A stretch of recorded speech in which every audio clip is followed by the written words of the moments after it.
So this tennis ball, okay. So safe to say I could hit this way. Okay, and I think a lot of golfers have that. I mean, you can get decent at golf doing that for sure. You're already decent at golf. But could we go, okay, I'm going to hit that thing. And at some point, this is going to be transported a little bit more with my pivot. Address some element of impact, because there's impact. Here's a body that helps deliver this. Now I'm going real slow. The momentum and weight of this would go, but I'm not actively trying to do it, right? I'd like to see you go, okay, measure up to this elevated tennis ball.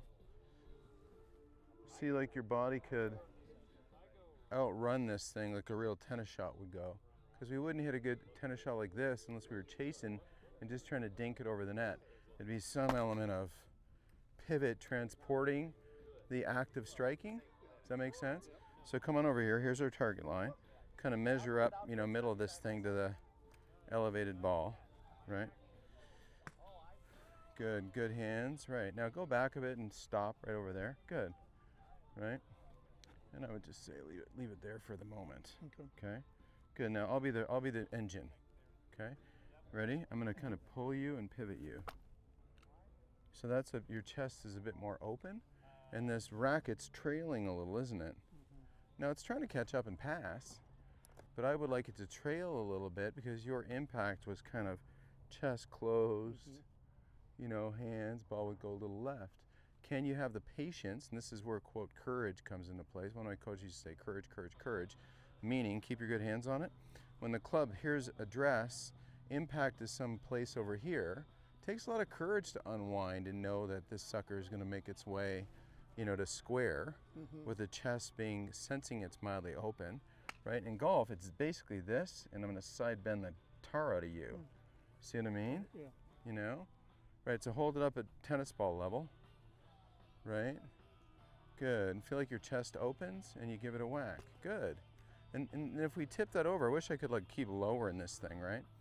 To where you could kind of go a little lower and a little lower, and then finally where a ball would be, right? So take that thought, grab a club, in your mind's eye. All right, so now hold the golf club up here, like it's a racket, right up here. Here's where you're going. You with me? Like you're gonna try to hit this. Go. Go. Good. See your chest open? Now that's it. So you were able to do this off that tennis ball guy just fine. Can we put this here and feel like we can have the same feels and let that trail a little bit? And I think that's gonna help you project the ball a little bit more to the right than the kind of closed chest, active hands that go to the left. That's when I feel like when I hit it well, that's what I'm doing. But I get into some goofy spot, and then I'm trying to catch up. Or good. No, I get you.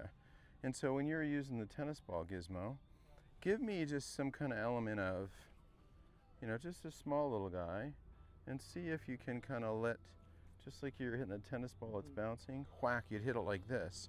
Then if I put my left hand on, it would kind of look like that, right? It wouldn't look closed-chested and active hands. So give me something that goes 40 yards with that feel. Put your good hands on it, waggle that club face, aim that loft, take a look, settle the feet, take another look, and give me that side bent tennis action, shorty shot.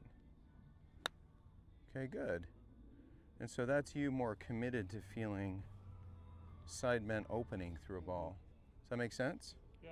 Give me another one. It was great. And then add a bit of heat to that until you break it.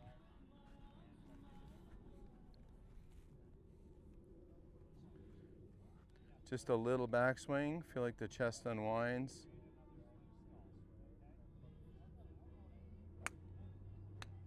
See, I love that, buddy. Come take a look at that in slow-mo.